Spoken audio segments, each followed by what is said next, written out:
What is up, jabronis? JJ back here with JoeyWerk. A little Memorial Day weekend special talking some MLB. As you can see, we're missing Holden, who typically makes cameo appearances on this show weekly. Joey, it's a little cold here in the Northeast. I'm dressed appropriately. You are not. I mean, we are inside, but yeah. Yeah, so I assume you just start cranking the heat back up, or I guess I got all these lights on me. It's heating me up. I'm excited. The Knicks are playing today. We got a big slate of baseball. I'm warm inside and out. They've underwhelmed a bit, wouldn't you say? Oh, please. Underwhelmed. It's going to be 2-2 going back to the Garden, and then everyone will be overwhelmed. I'm just giving my observations. Yeah, you're right. The offense has been very stagnant, very upsetting. Julius Randle hasn't shown up yet, but you know what? You got to have faith. I mean, if you've been a Knicks fan this long, you definitely got faith. That's for sure. Okay.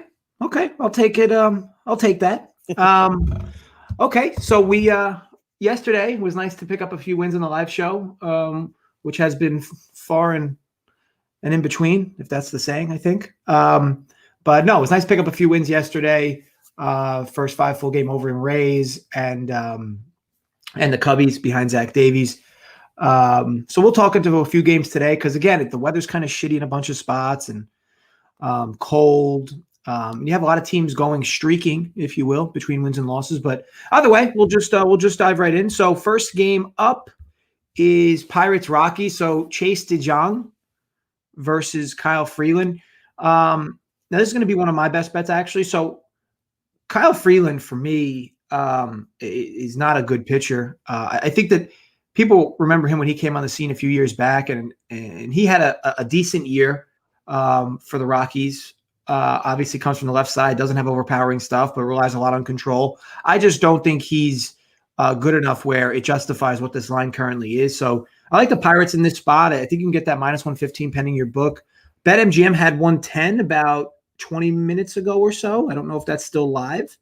Let me see if I can pull up. But yes, either way, I like the Pirates today up to 125. It really depends the book you get, though, because I've been seeing prices all kinds of scattered.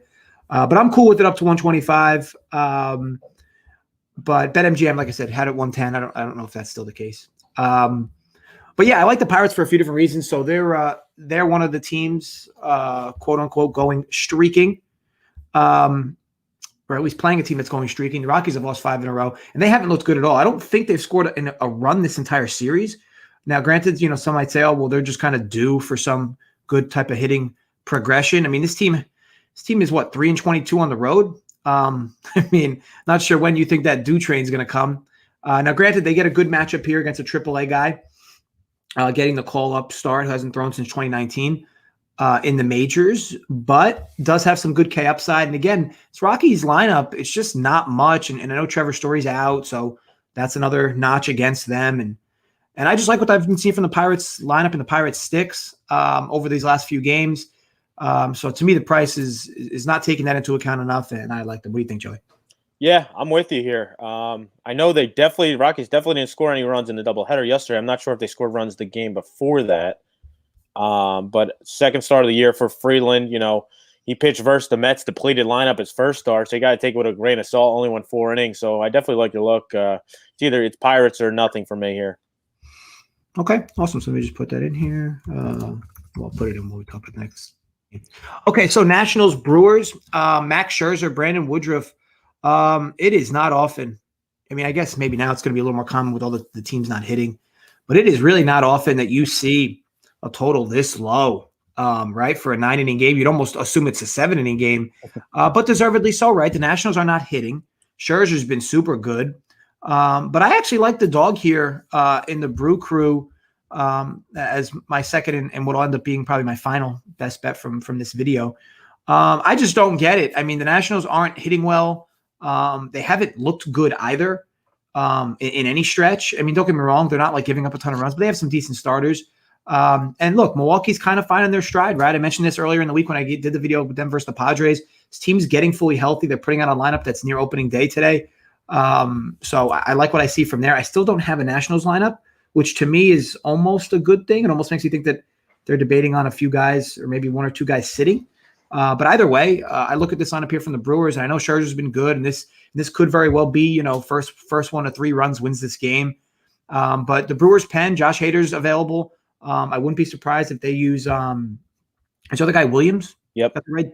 Yep. I know he pitched yesterday, but he didn't pitch a lot yesterday. So to me, I think their whole bullpen's available, and Peralta helped them yesterday by going complete game in one of those games. So overall, and we know the Brewers bullpen at full capacity is much better than the Nats. So if this game gets handed off tied, I like their pen to kind of bring this home. But either way, it's just a matter of riding streaks, and I don't think this is priced fairly enough, and I like them at a dog price. I think it should be a little bigger than 110, to be honest, and to get them at 102, I'm on the Brewers here.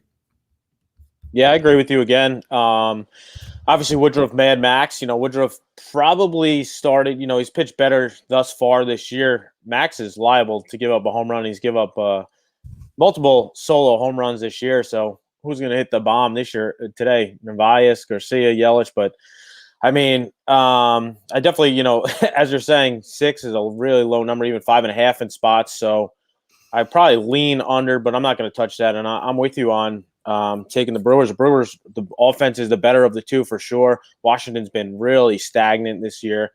And, as you said, we're still waiting on a lineup. So, who knows what's going to be in there, but I'm definitely with you on Milwaukee.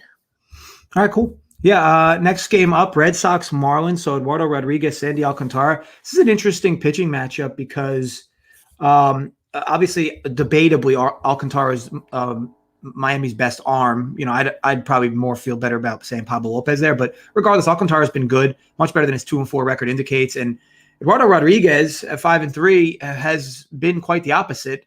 He's worse than what he looks like on the surface. But look, he draws a Marlins lineup that's kind of struggling. I think the Red Sox are going for a sweep here today, right? They've won every game in this series, if I stand corrected. Yeah, so they're going for the complete sweep today. And like I said yesterday, it's tough to want to jump in front of Boston right now, considering they have advantages with the American League lineup with extra bats.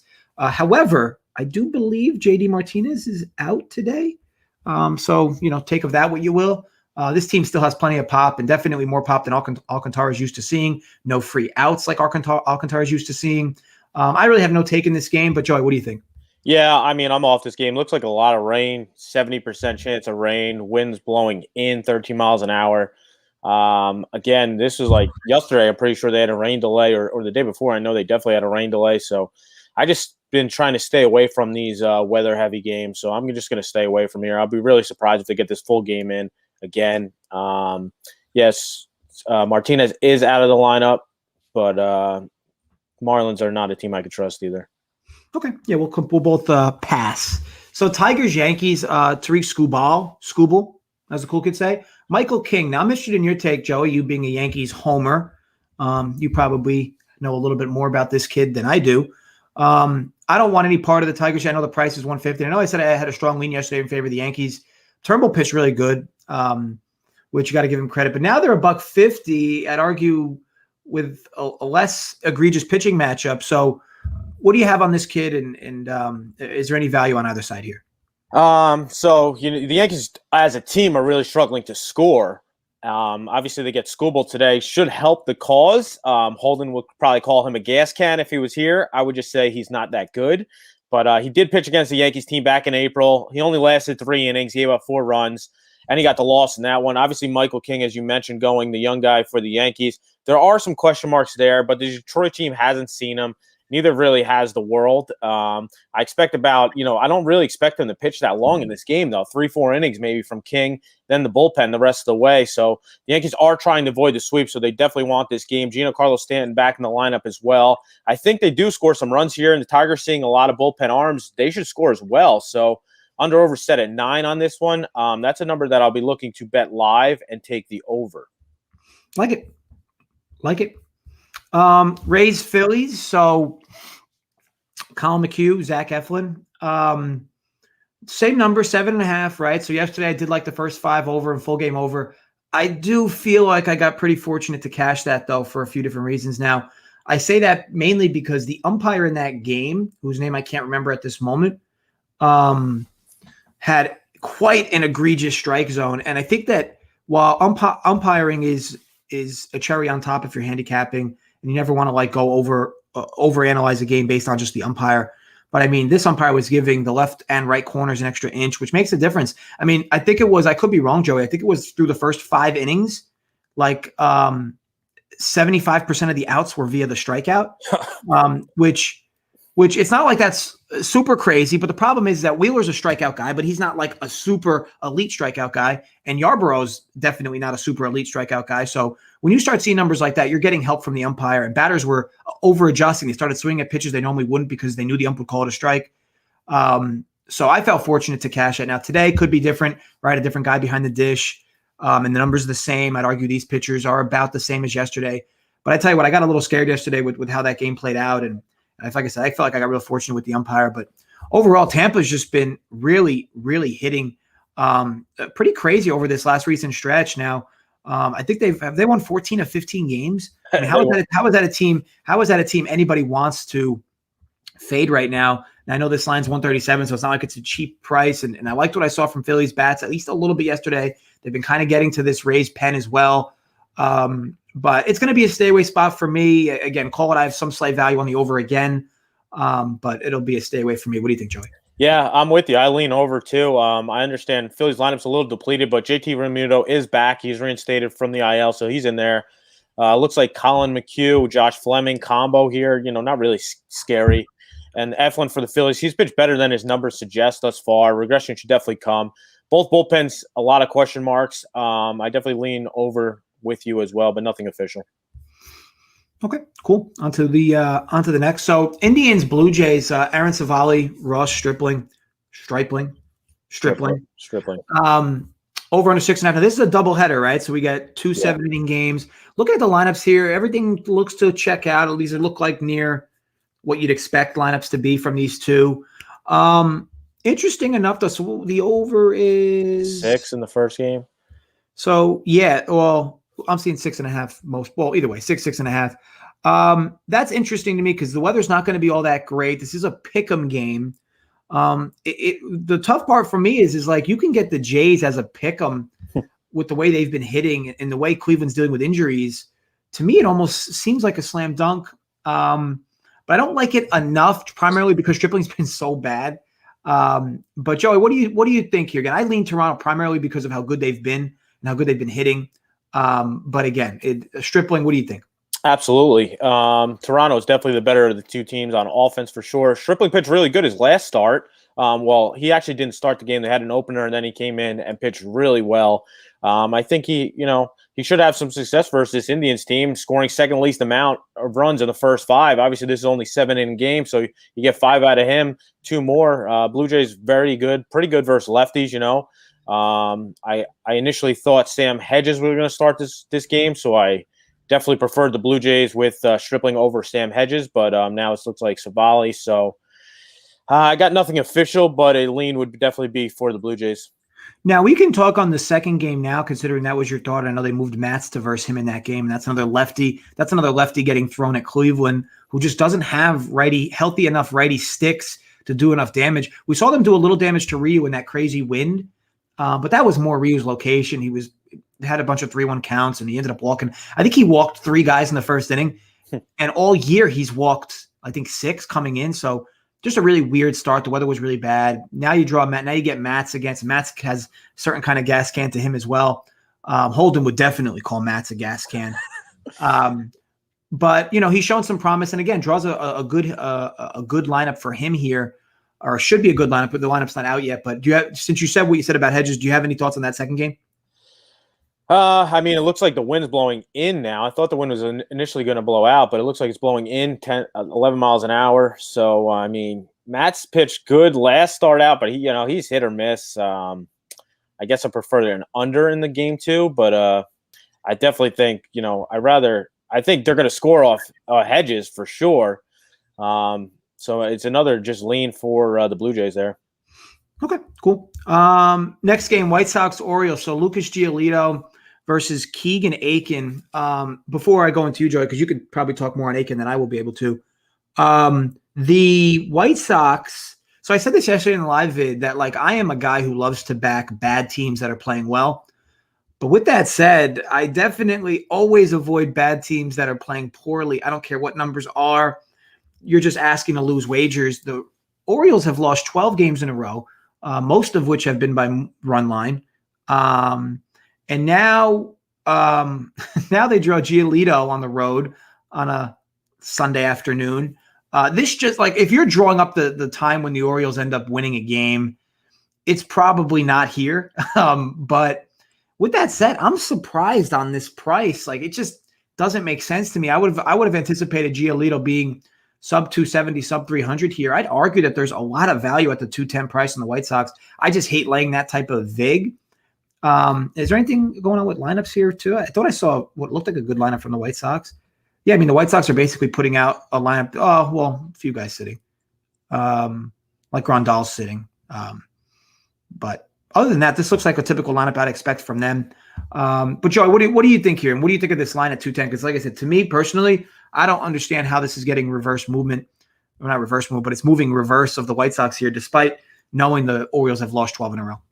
Yeah, and Keegan Aiken's nothing to write home about. He's rejoining the rotation, so this will be his actual first start this year.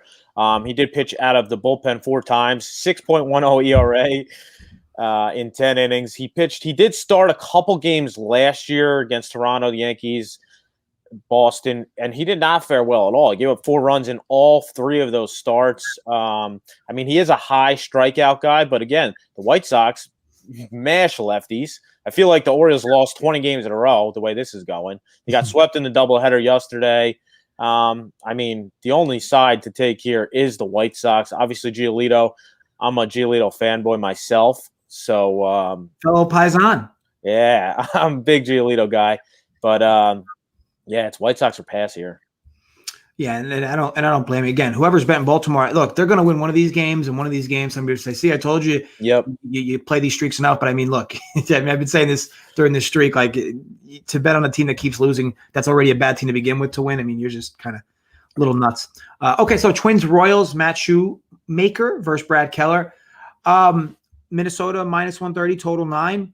The Twins have not been a team I've read well this year. They have not been a team that I've read as poorly as like the Red Sox, though.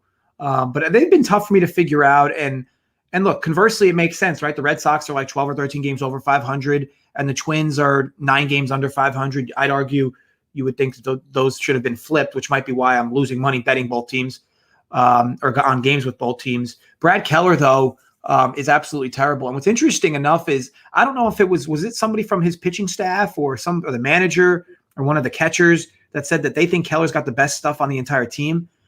If that's the case, I mean, he must be keeping all of that shit a secret because this dude comes in start after start after start and just gets mauled. Now, I know that his ERA is not like crazy bad at 5.72, but if you watch him pitch, like there is just a tremendous amount of hard contact every time this guy's on the mound.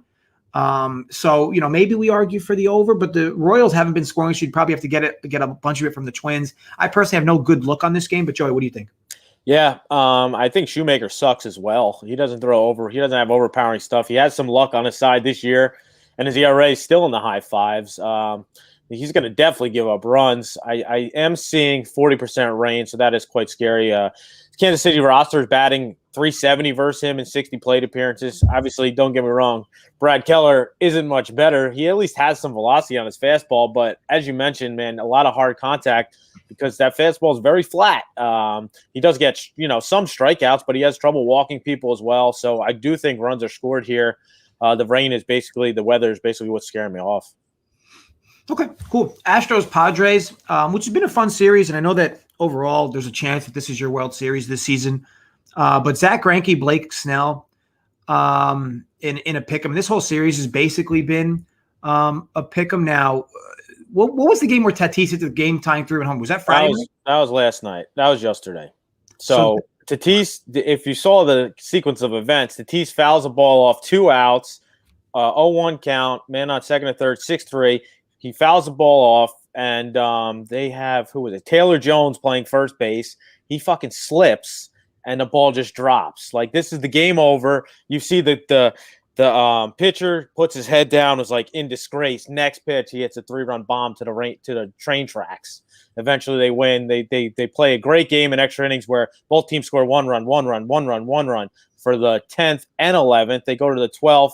Eventually, Will Myers hits a 3-run bomb and San Diego wins. It was an awesome game for sure. Yeah, so the Padres here are going for – would this be 3 of 4 or would this be – This will be 3 of 3. Both games played into extras. Both bullpens have been used a lot. Yeah, so that's interesting because we know – I mean, Greinke can eat innings at times, but Blake Snell has not been that this year. So if you need that Padres pen to come through for you today, you would think it would be a bit of a struggle.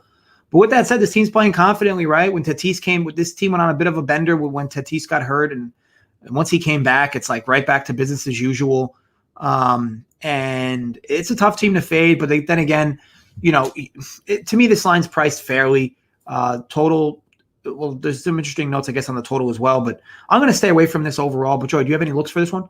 Yeah, I mean, and also both starters, they've seen a lot of the opponent's lineups, and the offenses have been pretty good. They definitely have the advantage. Astros batting .393 weighted on base percentage versus Snell. San Diego batting .303 x weighted on base percentage versus Greinke.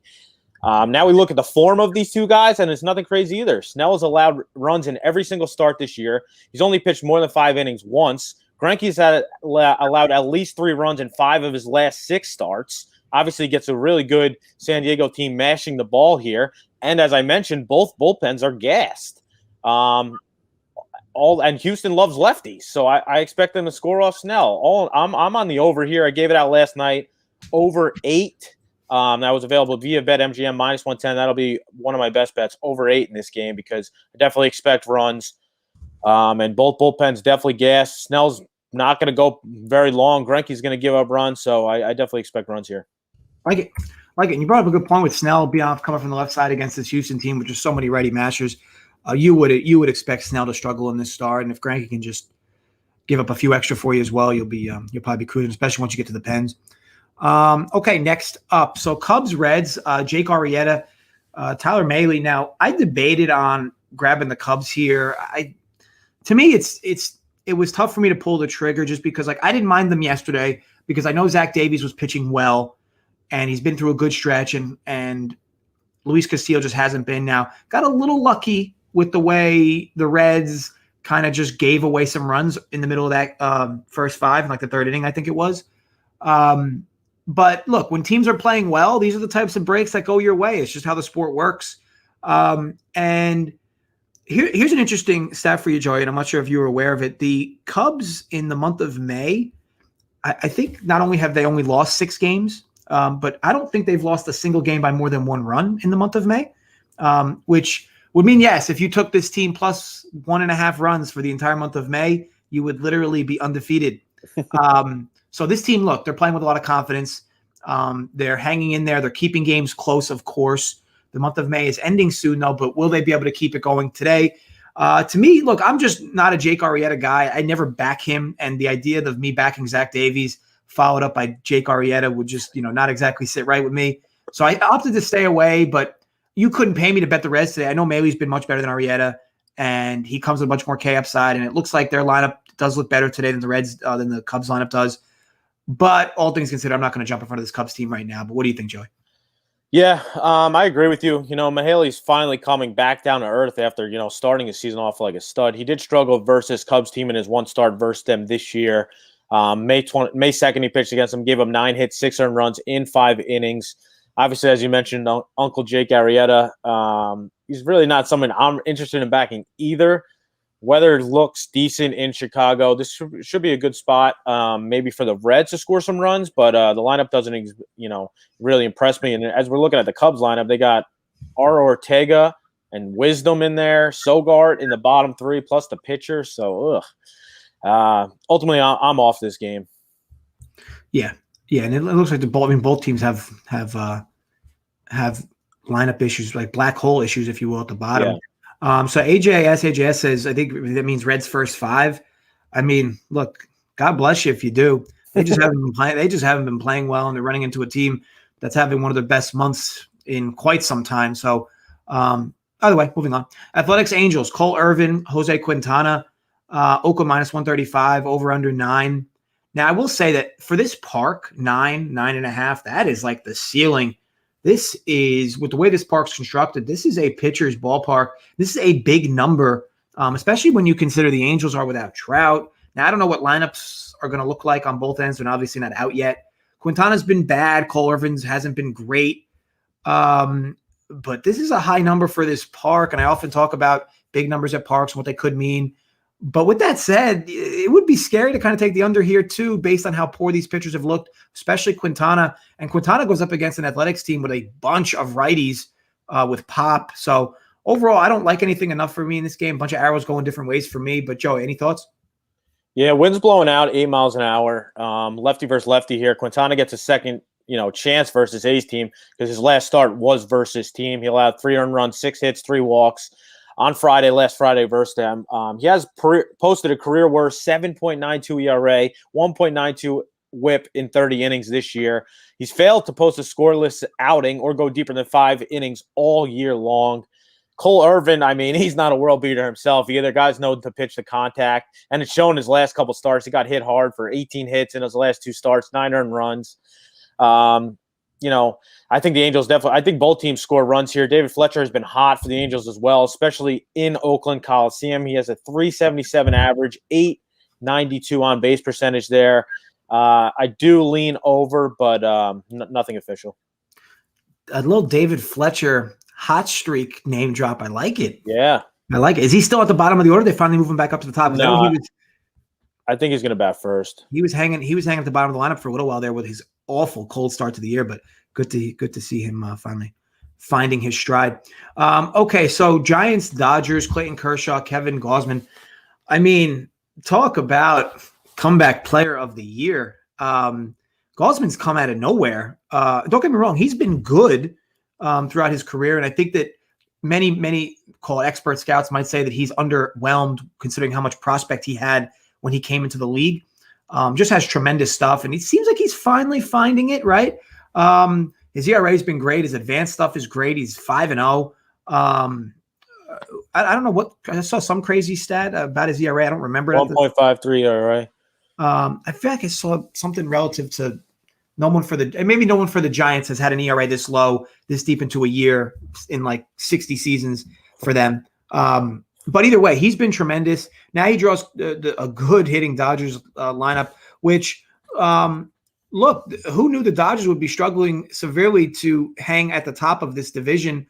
They've now lost 2 straight to the Giants. What I will say is that this Giants team they are hitting. Okay, we know what they do we know what they can do against left-handed pitching. Now, sure, Kershaw's a different animal. I'll be honest, though, with this number, what is it, 7.5? Is it less than that, 7? 7, yeah. I'll tell you this, at 7, I really has a strong lean for me like this over the number. Again, this has more to do with the fact that both these teams are hitting. And I know you look at these 2 guys starting with good ERAs, and they've been good. But again, Kershaw draws a Giants lineup that's built to mash lefties, and Gausman hasn't seen this potency of a lineup with the Dodgers during his big stretch of good pitching. So I think it's a small number. I do have a strong lean in that over. But Joey, what do you think on this game? Yeah, so the Giants are officially leading division after the win yesterday. Good for them. They continue to play hard, score a lot of runs. Obviously, probably their best starting pitcher going for him today.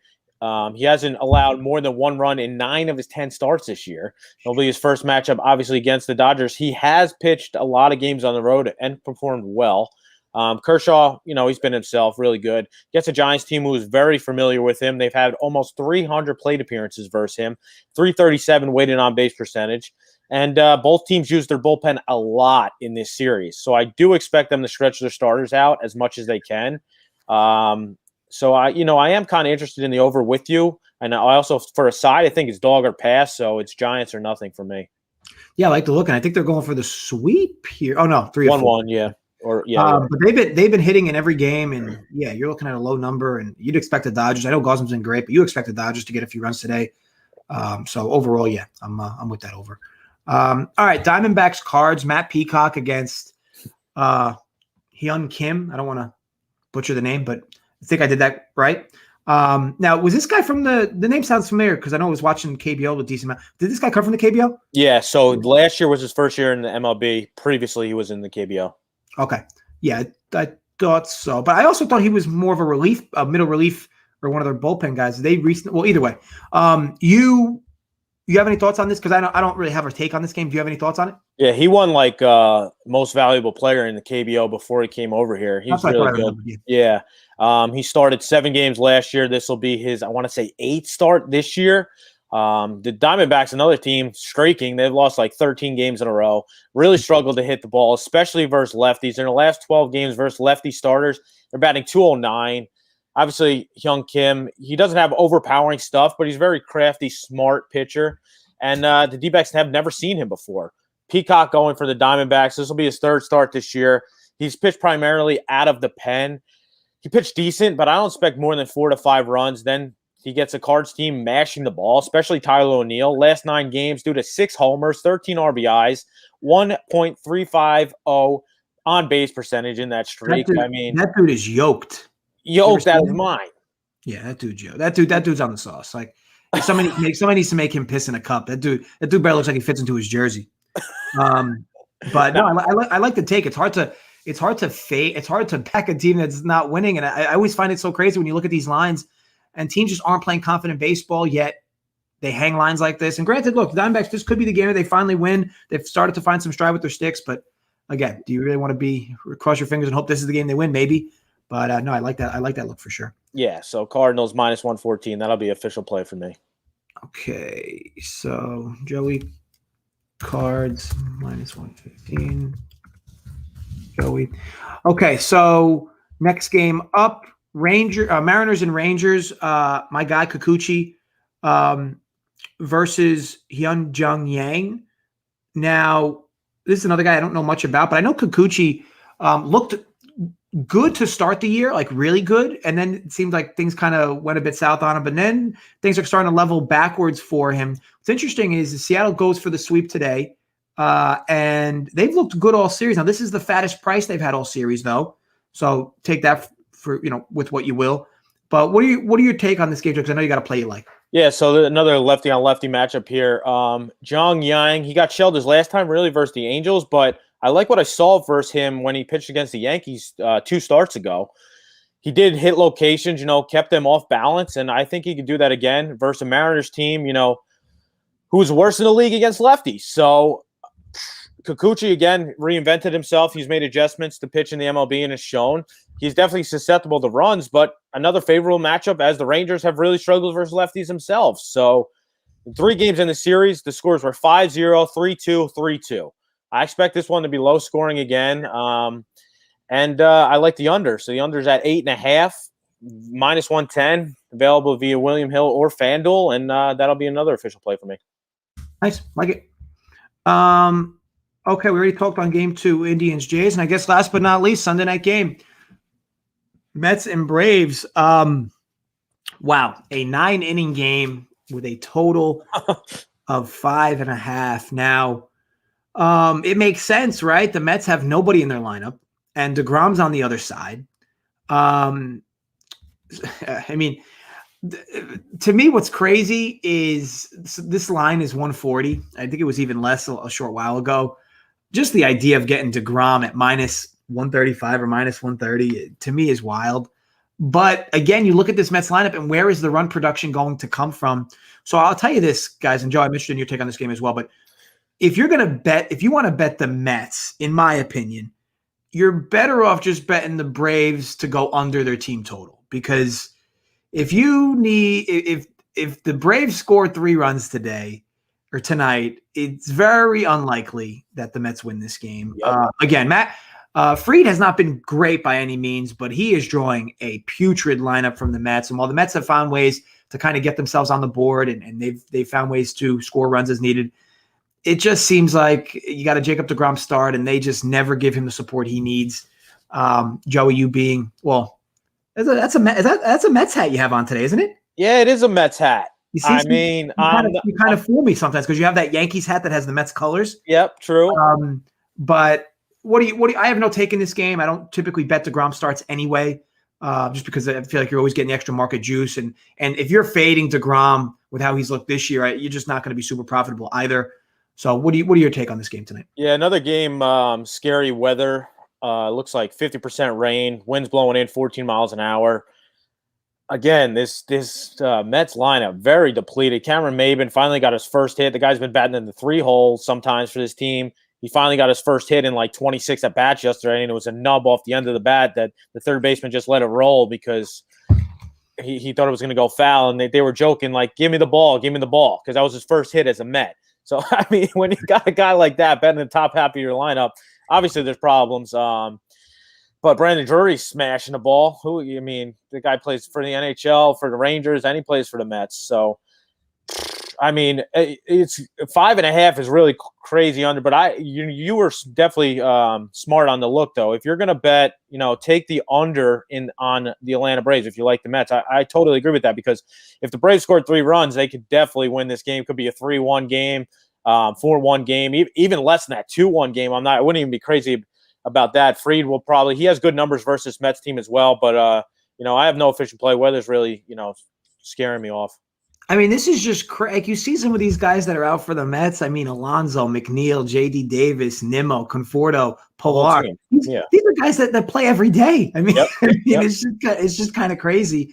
Even Almora Jr., who plays against lefties, like it's just crazy what this lineup looks like. And somehow they scored 13 runs yesterday or the day before. Yes, sir.